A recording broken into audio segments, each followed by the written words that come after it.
Ek glo in God die Vader, die Almagtige, die Skepper van hemel en aarde. En in Jesus Christus, sy enige gebore Seun, ons Here, wat ontvang is van die Heilige Gees, gebore is uit die Maagd Maria, wat gelyk onder Pontius Pilatus gekruisig is, gesterf het en begrawe is, hy wat al die angste van die hel tot die dood toe gelei het, wat op die derde dag opgestaan het uit die dood, opgevaar het na die hemel, en gaan sit het aan die regterhand van God die Almagtige Vader, van waar hy sal kom om te oordeel oor die lewendes en die dooies. Glo die Heilige Gees, glo die heilige algemene Christelike kerk, die gemeenskap van die heiliges, die vergewing van sondes, die opstanding van die liggaam en die ewige lewe. Amen.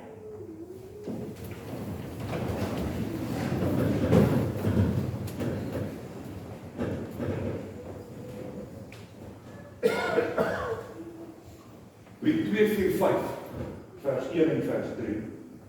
Nadat ons luister na die opsomming van die Here se wet. Ek wat vergifnis, Here, ontvang en sing dankbaar my verlossingslied. U weet hoe ek na u verlang het, u het die guns my aangebied. Ek loof en prys u deurentyd, ek loof en prys u deurentyd. En roem u naam, die groot barmhartigheid, en roem die groot barmhartigheid. Geliefdes, kom ons luister hoe som die Here Jesus die wet op. In Matteus 22 vers 34.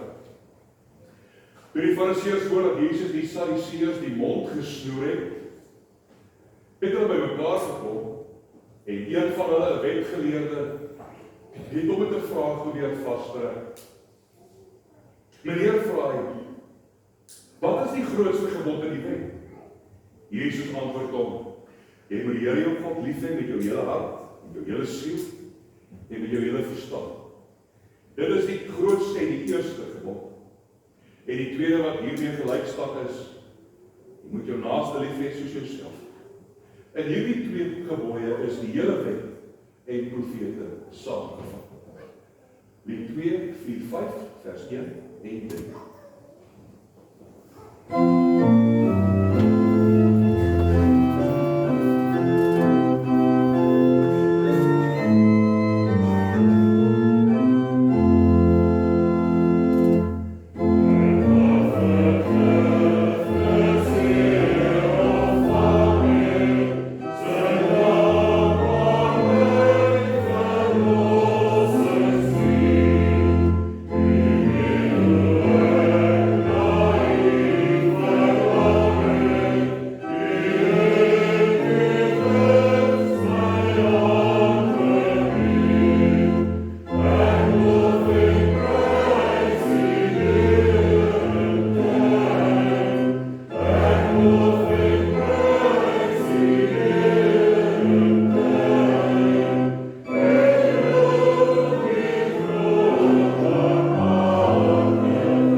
waar ons as gemeente vanoggend so saam is in die woning.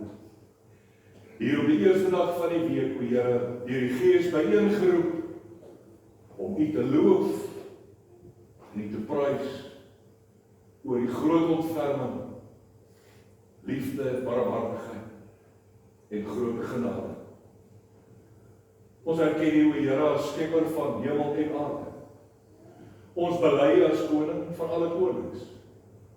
Ons buig voor U majesteit in kinderlike verwondering, wat ons weet en ons besef, o Vader, hier waar ons in die teenwoordigheid is, dat U hier saam met ons is, dat U ons besoek deur die Heilige Gees, die Heilige Gees wat in ons woon en in ons harte werk, ook ons gedagtes.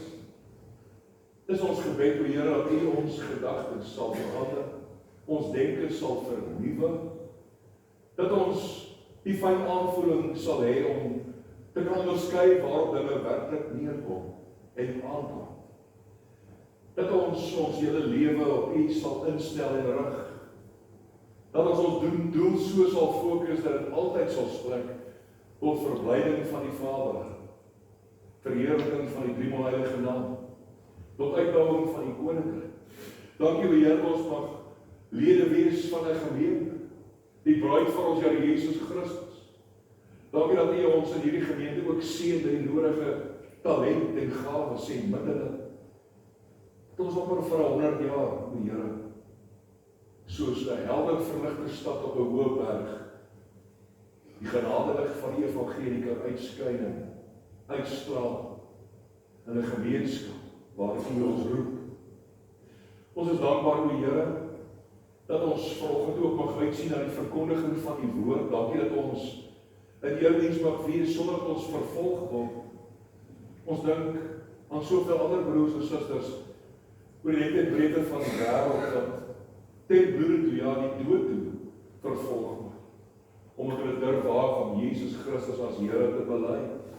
Mense wat nie 'n Bybel mag hê nie 'n psalm mag sing, nie mag erken dat U hulle God is.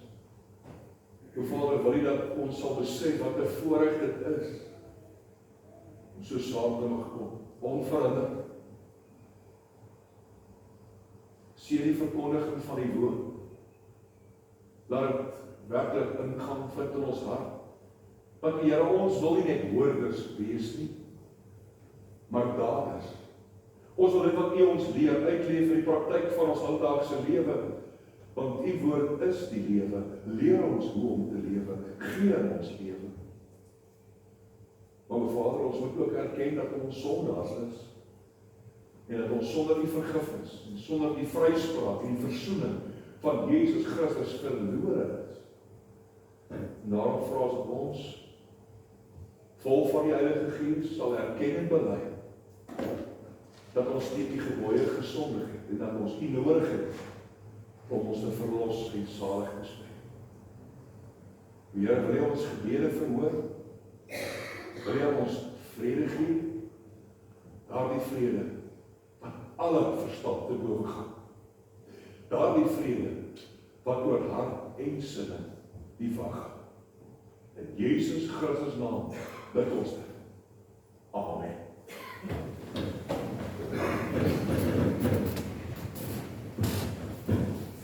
Geliefdes, ons gaan vanoggend verder met ons reeks uit brief van Paulus aan die gemeente in Filippi.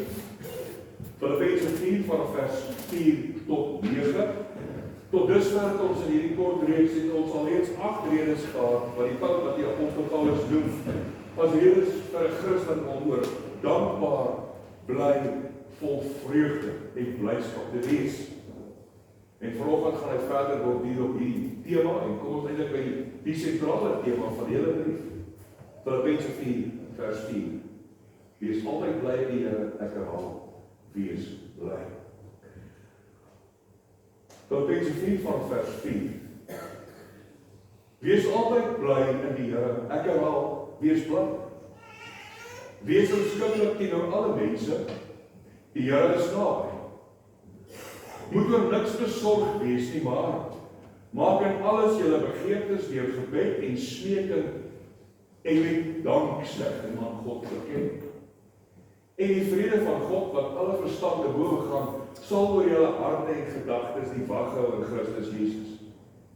Verder broers, alles wat waar is, alles wat edel is, alles wat reg is, alles wat rein is, alles wat mooi is, alles wat prysenswaardig is, wat 'n deel of lofwaardige saak daar ook mag wees, daarop moet julle julle gedagtes rig. En wat julle van my geleer en ontvang, en gehoor, en gesien, dit moet julle doen. En God wat vrede gee, sal by julle wees. Dit is 'n aansluiting by ons tema, van ons sing Skriflyn 17, vers 1 en 2. Maar ek gaan vra dat u eers luister na die melodie. Ek vra dat Christine vir ons net die melodie speel. Dit is iets wat onbekend. En dan as ons klaar geluister het, dan sing ons verse 1 en verse 2 van Skriflyn 17. En dan wil ook ons klein kindertjies saam met ons Israel die vandag vir preek verduidelik.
Moet oor niks besorg wees nie. Maar maak in alles, julle begeertes, deur gebed en smeking en met danksegging aan God. En die vrede van God, wat alle verstand te bowe gaan, sal oor julle harte en gedagtes die wag hou in Christus Jesus. Tot so vir ons skriflesing. Geliefdes, die tema vir vanoggend se prediking is God se resep vir ware vrede. Wees altyd bly in die Here. Ek herhaal, wees bly. Hierdie is seker een van die heel eerste verse wat ons as klein kindertjies in die klas leer ken. Filippense 4 vers 4. En ons sing daardie lied uit ons hart en met oorgawe. Want geliefdes, vir 'n kind is dit maklik om te lag. Vir 'n kind is dit maklik om altyd met 'n haasbekkie te glimlag, die vrolik en bly te wees. Want 'n kind se lewe is ongekompliseerd, eenvoudig, sonder groot probleme. Die grootste besluit wat jy as 'n klein kindjie moet neem is, wat gaan jy op jou broodjie smeer vir 'n klein skooltjie? Maar dan word jy bietjie ouer. Jy word 'n jong adolescent. Jy raak bietjie meer bewus van jou omgewing, bietjie meer bewus van die wêreld waarin jy leef. En dan bietjie meer bewus van jouself. En hoe groter jy word, hoe ouer jy word, hoe meer die jare aanstap, hoe meer begin jy op jou skouers die druk voel van die sorge van die lewe. Want nou kry jy te doen met bietjie meer uitdagings en komplekse dinge. Dinge wat jy toets. Dinge wat jou bekommerd maak. Jy besef die lewe is nie altyd kinderspeletjies, maanskyn en rose nie. Die lewe bied soms harde realiteite. En wanneer jy eers die groot menswêreld betree, wanneer jy die volwasse lewe betree, dan kry jy te doen met dinge soos uitdagings en stres en spanning, selfs depressie. Jy begin al hoe meer die druk van die lewe voel. Jy kry te doen met slegte nuus, met terugslag, met hartseer, finansiële probleme, familieprobleme, huweliksprobleme, komplekse situasies. En soms moet jy hard stry net om te glimlag. Om altyd vol blydskap en vreugde te wees. Dis nie meer so maklik om te lag as toe jy 'n kind was nie. Navorsing toon dat ongeveer 20% van alle mense 18 jaar en ouer hier of ander kroniese medikasie gebruik vir een of ander angsversteuring. Net om verskoon Engels te kan cope met spanning en stres, medisyne, pille. Dit word veroorsaak deur faktore soos genetika, chemiese wanbalans, persoonlikheid of lewenservaring of lewensterugslag. Wat egter weer ontstel is die feit dat 'n groter wordende persentasie van tieners al hierdie middels moet gebruik en moet gaan vir berading, sessies by die sielkundige, terapie, stresmedikasie. Amper 40% van tieners tussen die ouderdomme van 13 en 18 jaar begin al mediese behandeling kry. Meer as ooit van tevore in die geskiedenis. Kommerwekkend is die statistiek dat die gebruik van kroniese antidepressante onder generasie Alpha, dis hoe julle bekend staan, 66% toegeneem in die afgelope 2 dekades. Wysenswekkend. En die hoogste frekwensie kom voor onder meisies en jong vroue, tussen die ouderdomme van 13 tot 25. Spreuke 12 vers 25 sê, kommer in die hart van 'n mens maak die hart deurslagtig, maar 'n vriendelike woord weer dit op. En dit is presies wat die apostel Paulus hier vir ons gee. 'n goeie woord, 'n mooi woord, 'n vriendelike woord. En Paulus se pen vloei dan vir ons rede tot hoop en kry ons besondere troos en bemoediging, veral as jy vanoggend hier sit en jy weet, ek is deel van die statistiek wat ons nou nog pas na gekyk het. Dalk worstel jy vanoggend met een of ander vorm van angs of spanning, depressie, bekommernis, stres, vrese. Weet jy is nie alleen nie. Die Here het vir jou goeie nuus in hierdie hoofstuk.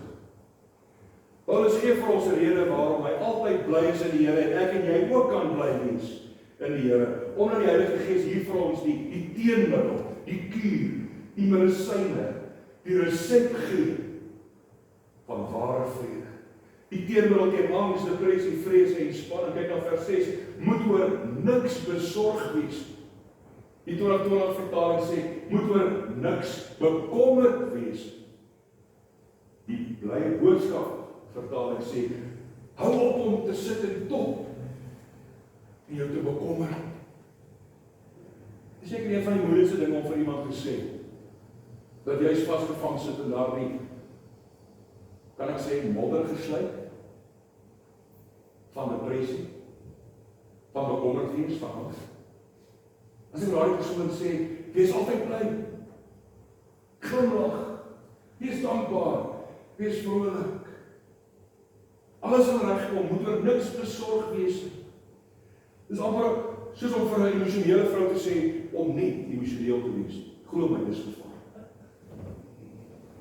Dis nie asof Paulus hier sy lesers wil verwyd of bestraf of vermaan, omdat hulle spanning ervaar of angstig is nie. Ook is die boodskap nie, ruk jouself reg, skrik wakker, dinge gaan beter word nie, kommer jouself nie, nee. Moenie besorg wees nie, sê hy. Want hy gee goeie raad. En hy wil hê dat ons almal God se vrede, die vrede wat alle verstand te boven gaan, sal beleef. En dit is binne ons bereik. Kyk na vers 7 en 9. En die vrede van God, wat alle verstand te boven gaan, sal oor julle harte en gedagtes die waghou in Christus Jesus, vers 9, en wat julle van my geleer en ontvang, gesien en gehoor het, dit moet julle doen. En God wat vrede gee, sal hy julle wees. In vers 7 praat hy van die vrede van God, en vers 9 praat hy van die God van vrede. Die God van vrede wil aan jou die vrede van God gee. Die Here sal jou bemoedig, versterk, help en vertroos. In 2 Korintiërs 1 vers 3 stel Paulus dit 'n bietjie anders, ons lees. Aan God die Vader van ons Here Jesus Christus kom al die lof toe. Hy is die Vader wat hom ontferm. En hy is die God wat in elke omstandigheid moed gee. Die Here ontferm hom oor ons en sy Heilige Gees gee ons die krag, die innerlike sterkte om moed te hou en moedig te bly. Hoe wonderlik is dit? Die God van vrede gee ons die vrede van God. Petrus stel dit so, 1 Petrus 5:7. Werp al julle bekommernisse op hom, want hy sorg vir julle. Dis 'n uitnodiging van 'n liefdevolle Vader wat vir sy kind sê, kom na my toe, bring die vrag, die las wat jy dra, gee dit verby. Nee, werk dit af, gooi dit af. Kry dit in jou lewe. Dat ek jou daarmee help, dat ek dit vat en vir jou dra. Kom net na my en gee my jou bekommernisse. Maar hoe doen ons dit prakties? En dit is so wonderlik van die Bybel. Ons kry ook hierin leiding. Dis nie teorie nie. Maar Here sê vir ons hoe ons dit moet doen. Wat ek en jy moet doen om ons vrese vir die Here te gee. Vers Filippense 4 het ons die antwoord. Daar is 2 dinge wat ons moet doen. Kom ons begin by eers gebed. Dis die eerste medisyne wat die apostel Paulus uit die medisyne kassie uithaal. Wat hy voorskryf is gebed. Daar is niks te groot wat God nie kan hanteer nie. En daar is niks te klein waarmee jy die Here nie kan bemoei nie. Die Here sê, bring dit, gee dit vir my. Die groot dinge, die klein dinge. Alles wat in jou hart lê, wat jou lewe verswaar. Maak dit alles julle begeertes deur gebed en spreek en met danksegging aan God bekend. Maak seker die woorde, maak in alles. Letterlik alles, die groot en die klein. Selfs die dinge wat nie noemenswaardig is. God wil alles weet. Jy moet vir hom alles kan sê. Alles kan gee. Want as jy dit doen, my broer en suster, dan verheerlik jy hom as Vader. Die Here kan vir ons enigiets gee, wanneer ons dit nodig het, wat ons nodig het, presies soos ons dit nodig het. Maar die Here wil hê dat ons hom sal eer deur dit vir hom te vra. Want as ek bid, as ek vra, dan erken ek hom as my Vader wat vir my lief is. As die een wat die vermoë om te kan help. Paulus sê dat ons deur gebed en smeeke ons wil aan ons begeertes aan die Here oordra. Dit klink so sinoniem, dit klink amper dieselfde gebed, proskebo en smeeke. Die sy. Twee verskillende Griekse woorde, klink so sinoniem, maar daar is 'n verskil. Daar's 'n nuance verskil. Gebed in Grieks proskebo beteken om met God te praat. Te praat soos wat jy met 'n geliefde praat, met jou huweliksmaat praat, jou kind praat, 'n familielid, 'n vriend of vriendin praat. In 'n eenvoudige taal. Jy het nie nodig om die hoër Afrikaans of groot ingewikkelde woorde te gebruik om God as ware te beïndruk nie. Want die Here ken die bedoeling van jou hart. Hy lees jou gedagtes, hy weet presies wat jy sê. Want onthou die Heilige Gees sug saam met ons gees. God weet presies. Hy weet wat ons nodig het. En al wat hy vra is, bid net. Praat met jou Vader in die hemel. Soek gereeld sy heilige aangesig. Dit is hoe die Here Jesus ons leer bid het in die Onse Vader gebed. Dis hoe ons gebed begin. Ons Vader, Abba. God is jou Vader, hy het jou lief, hy gee vir jou om. Hy is besorg oor alles in jou lewe. Proskepel. Bid. Gee dit vir hom. Smeeking, Jesus, beteken letterlik 'n petisie. Om ernstig te versoek. En ons mag van die Here dinge vra. Ons mag na die Here kom met ons petisie of ons smeeking. Vir my is een van die mooiste voorbeelde daarvan sekerlik Hana. Die vrou in die tempel wat gaan bid het. Sy het 'n groot behoefte in haar lewe gehad. Sy wil so graag 'n klein kindjie vir haar eie gehad. Almal het vir haar gelag en vir haar gespot, haar lewe hel gemaak. En sy gaan smeek die Here om 'n kind. En haar smeeking was hy hart skeer voor die Here weer of uitstaan. Daar in die tempel sien Elia die priester en hy gaan haar toe vir mevrou, jy's dronk. Jy's onder invloed van drank, kyk hoe lyk jy? En dan sê sy, ek is nie dronk nie. Dis maar ek seer my hart is. En die Here het haar gebed verhoor, as ek gesmeek bly Jesus. Gebed en smeeking met danksegging. Dis belangrik, Paulus koppel die drie. Gebed, smeeking en dan sit hy by danksegging. Jy sien, Paulus wat alles soos dit ons gewone ding. Ek bid, ek vra, die Here gee en dan is ek dankbaar. Nee, terwyl jy nog bid, terwyl jy nog smeek uit 'n dankbare hart. Dus kom ons nie bid of vra as daar nie dankbaarheid in ons hart is. Maar dan gaan ons nie so seer oor wat die Here vir ons kan gee nie, maar wie die Here is. Die Here is die een wat in die vermoë is om te kan gebede beantwoord en vir ons te kan gee wat ons nodig het. Daar is iets baie spesiaal wat gebeur die oomblik wanneer ons sorge en ons nood, ons uitdagings, ons probleme in God se hand lê. Terwyl ons nog dankbaar is, nog voordat God ons verhoor, die las word onmiddellik van ons skouers afgelaai. En kyk wat sê vers 7. As ons bid, as ons smeek met danksegging, en die vrede van God, wat alle verstand te bowe gaan, sal oor julle harte en gedagtes die wag van Jesus Christus, net kinders Godlings. Onthou Paulus is vasgeketting aan 'n Romeinse soldaat, hy sit in die tronk in Rome, hy wag vir sy verskyning voor die keiser om sy saak te stel. Hy kan enige oomblik tereggestel word. En wanneer Paulus so sit en kyk na hierdie soldaat en hy verkondig aan hom die evangelie, hy hele keiserlike wag bedien, en baie van hulle het op bekering gekom. So dat hy kyk na hierdie soldaat en dan kom dit by hom op.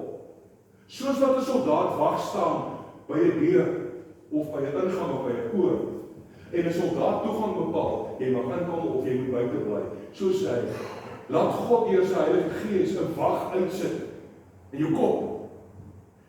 Dit wat jy dink, elke gedagte wat hier ingaan. En in jou hart, die setel van jou emosionele lewe, moet daar ook 'n wag uitgesit word. Die poort by jou hart, wat jy emosies beïnvloed en bepaal, dat die Heilige Gees daar wag staan. Jy kan nie enigiets dink nie. Jy kan nie oor enigiets voel. Soos stormwaters wat bedaar, soos magtige winde wat gaan lê, kom daar orde en vrede en rustig in jou hart en in jou gedagtes. Jou omstandighede is nog dieselfde, jou probleme en jou uitdagings is nog daar, maar jy is anders. En jy voel anders. Want jy het vir die Here gegee. En God vou jou dan toe in sy snoesige kombers van daardie vrede. Vrede wat jy nie in woorde kan beskryf, gaan jou verstand te boven. Die tweede medisyne wat Paulus voorskryf, as hy sy meditasie oopmaak, vir 'n angstige hart, is die medikasie van meditasie. Nou onmiddellik as jy die woord meditasie of mediteer hoor, staan ons gegeweerde nek daar reg. Want ons dink is 'n oosterse deel van die mystieke, misterieuse godsdienste, van iemand wat gekruisbeentjies op 'n bamboesmatjie sit, met handjies gevat. In die Bybel lees ons al van meditasie. In die Bybel leer die Heilige Gees ons om te mediteer, God se woord te oordink. In die Ou Testament is die Hebreëse woord haga, en in die Nuwe Testament in die Grieks is dit logizomai.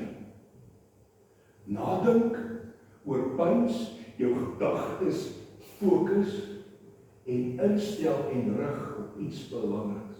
En dis God se woord. 'n paar voorbeelde.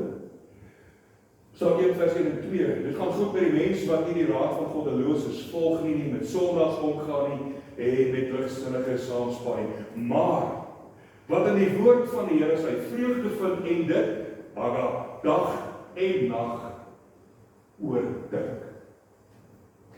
Psalm 77, 12-13.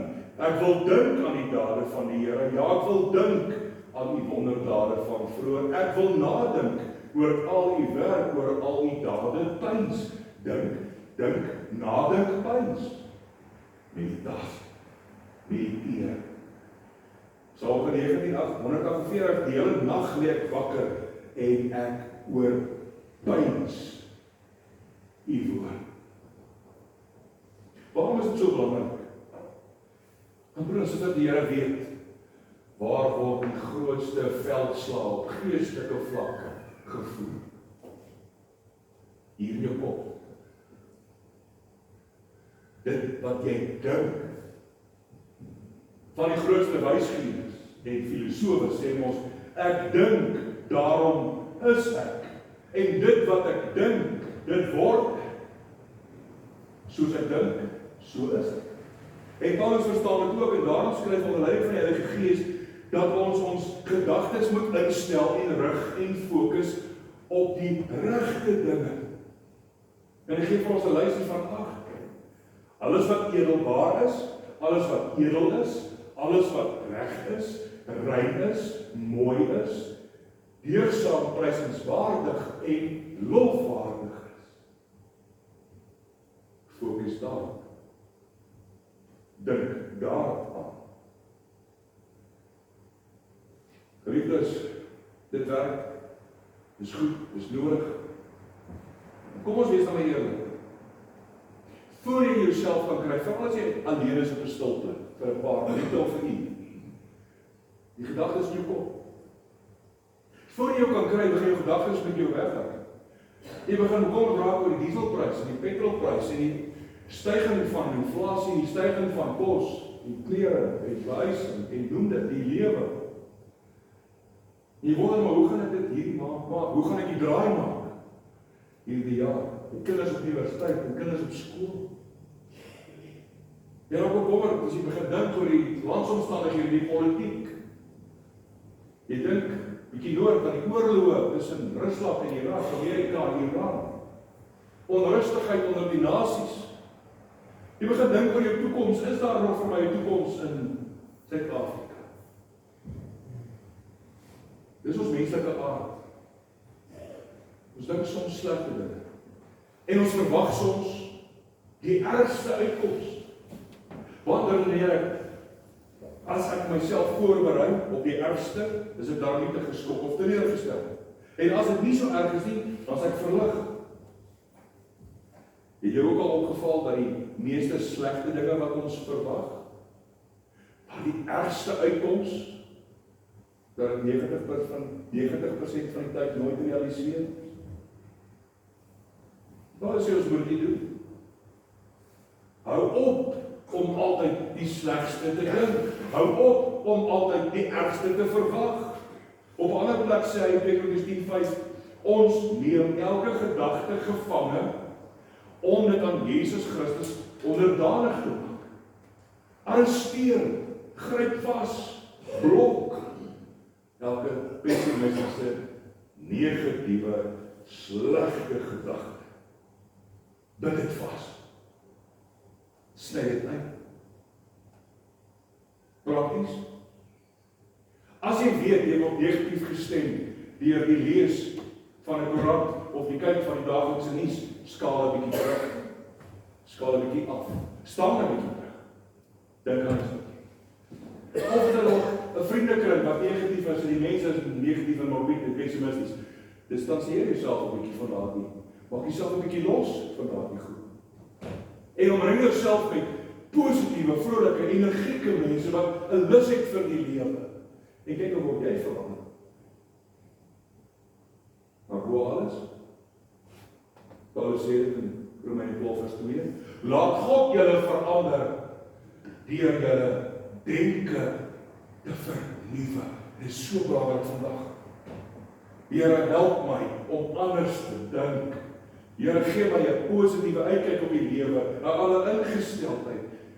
Here, jy weet ook dat die hele tyd teruggly. Hou my vas. Help my dat ek anders en nie kan dink. Herkalibreer my gedagtes om positief gefokus te wees op dit wat waar is. Dit wat edel is. Dit wat reg is. Dit wat mooi is. Prysenswaardig en lofwaardig is. Here, ek wil dit dink. Nie aan die donker, somber, slegte dinge van die lewe al ewig. Daar is basiese dinge wat ons verseker weet waar is. En dis wat Paulus begin. Bedink alles wat waar is. Wat is waar in jou lewe? Wat kan jy bank toe vat? God is lief vir jou. God gee vir jou om. God sorg vir jou. Jy kom niks kort nie. God het sy seun vir jou gegee, sy bloed vir jou vergiet, jou verlos van die verderf, aan jou die lewe gegee. Jy is sy kind. Op daardie waarheid bou jou lewe, anker jouself, skiet jou voetplate vas. Dink dit wat waar is jou eerste by die duiwel. Ons grootste vyand, die mense moordenaar, die mense hater, hou daarvan om die waarheid te verdraai. En ons leef vandag in 'n tyd en in 'n wêreld van fopnuus, van valse nuus, van blaatante leuns wat selfs in hoofstroom media op ons afgebombardeer word. Hulle sê ons, Wikipedia byvoorbeeld, baie inligting, maar ongelukkig moet jy maar die sif uithaal en skik, self gaan seker maak en verifieer wat is reg, wat is waar. Jy kan nie alles vandag maar net versoek hoe kop vreet. As jy dit doen is jy dwaas. Elke berigie op Facebook. Nee, gaan toets. Maak seker. Paulus sluit af met die aanmoediging. Daarop leer julle gedagtes rig. En wat julle van my geleer en ontvang het, van my gehoor en gesien het, dit moet julle doen, en die God wat vrede gee sal by julle wees. Verstommend. Paulus sê, volg my voorbeeld. Waar is Paulus? Ek herhaal, hy sit in die tronk. Geslok in grendel, vas in 'n soldaat, onder huisarrest, enige oomblik kan daai deur oopswaai. En hy ontbied word dat die keiser en hy weet hy gaan sterf. En dis hierdie man wat vir ons sê, wees altyd bly in die Here. Ek herhaal, wees bly. Ja, kyk nou my omstandighede. Ek het rede om bekommerd en swakgallig en vol angs en depressie te wees. Eintlik moet ek in 'n fetusposisie in die donker hoekie gaan lê en my lot betref. Maar kyk nou my. Wat sien julle? Wat hoor julle? Wat leer julle? Ek is blymoedig. Want my blydskap, my vreugde, my dankbaarheid word nie bepaal deur my omstandighede nie, maar deur my verhouding met die Here. En dit is altyd dieselfde. Ek weet God het my lief. Ek weet my lewe is in sy hand. En ek lewe tot sy verheerliking. Daarom is ek altyd bly. Al verstaan ek nie waarom seker dinge met my gebeur nie. Al weet ek nie hoekom ek nou so siek moet wees, of alleen moet wees, of hartseer moet wees. Ek fokus my gedagtes op die dinge wat waar is, edel is, reg is, mooi is, prysenswaardig, lofwaardig, deugdsaam en so meer. En omdat ek my gedagtes op die goed fokus, dit deel maak van my daaglikse routine, is ek vol blydskap. En daar sê jy kan ook hê, daardie vrede van God wat alle verstaan te boven. Paulus sê, hierdie gedagtes het my regop gehou in my donker stukkie van nood. En wat julle van my geleer, ontvang, gesien en gehoor het, volg my voorbeeld. Dan sal God van vrede by julle wees. En broer, suster, ek weet nie waar jy vandag. Ek weet nie wat leef in jou gedagtes nie. Ek weet nie wat is in jou hart. Maar dalk sê jy van 'n dier met bekommernis oor môre, so hospitalisering, toetse. Dalk is jy bekommerd oor een of ander verhouding. Of gaan jy op 'n moeilike fase of stadium in jou huwelik? Of is dalk ook die spanning in die familie? Het jy een van die angstigheid of probleem? Onthou nie, jy is nie alleen nie. Die Here is daar. Hy is 'n hemelse Vader wat alles weet. Hy sê, werk dit op my. Bring dit hier, gee dit vir my. Ek ken jou hart, jou gedagtes. Ek ken jou uitdagings, jou beproewing. Vertrou my net. Bid en spreek met danksegging, my kind. En ook die medikasie van meditasie. Dink. Dink die mooi dinge. Hy is nog gaan lees Psalm 16. Daar begin sy gebed, sy petisie, hy is in nood en lewensgevaar. En gaan kyk hoe eindig hy daar Psalm. Here, U is my blydskap, oorvloedige blydskap. Here, U is my deel, my beker, my lot. Die neetsnoere het vir my op lieflike plekke geval. Ja, my erfenis is vir my mooi. Grootste ellende en nood. Blydskap, vrede. Ek wil graag vir ons 'n preek afsluit met Jeremia 17 vers 7 tot 9. Dis 'n belofte. Geseënd is die man wat op die Here vertrou en wie se vertroue in die Here is. Want hy sal wees soos 'n boom wat by die water geplant is en sy wortels uitskiet by die stroom. En nie vrees of bang is wanneer die hitte kom nie, maar sy blad bly groen. En in 'n jaar van droogte is hy nie besorg nie. En hy hou nooit om vrugte te dra. Amen. Kom ons dank saam.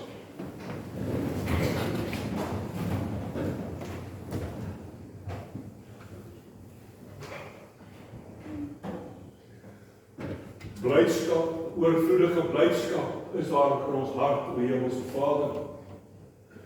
Omdat U in hierdie erediens uit die woord ons gedagtes gerig het en aan ons gegee die resep van ware vrede.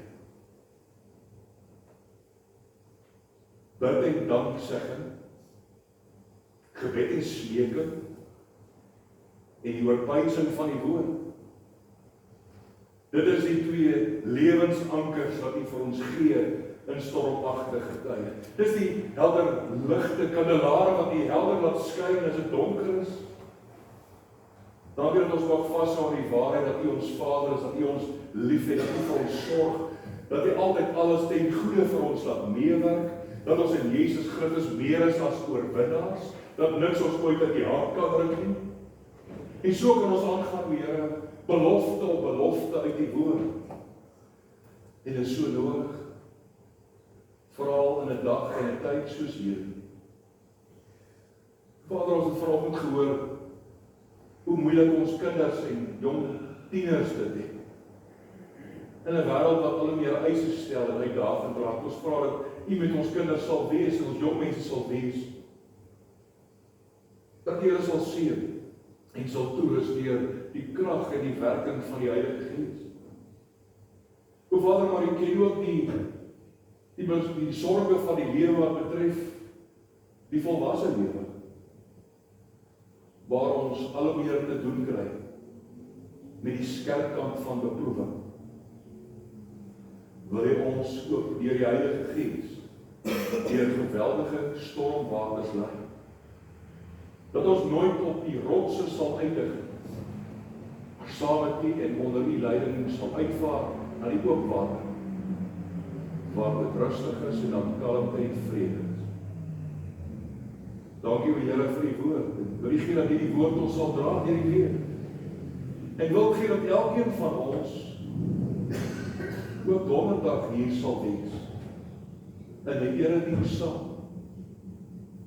die grootste gebeurtenis van ons Here Jesus Christus se troonbestuiging te herdenk. As jy ons Vader, u Seun, wat gesterf het en begrawe is, ja, maar wat in glorie opgestaan het uit die dood, en, hoe wonderlik, opgevaar het na die hemel. Maar hom die gegee is alle mag en gesag in die hemel en op aarde, om te sit aan die regterhand, as ons middelaar, as ons verlosser en voorspraak. En hom wil ons al die eer gee. En hom wil ons harte gee, ons lewe gee, ons alles gee. Dankie dat u ons eerste lief gehad het. En gee u, Here, dat ons u ook sal lief. Amen. Geliefdes, ons praat theaters om die liefdesdiens uit te voer. En dan gaan ons sing, as dankie, Skrifbare 17, vers 5 en 6.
Die genade van ons Here Jesus Christus, die liefde van God ons Vader en die gemeenskap van die Heilige Gees is en bly met u elkeen. En die vrede van God, wat alle verstand te boven gaan, sal oor julle harte en gedagtes die wag hou in Jesus Christus.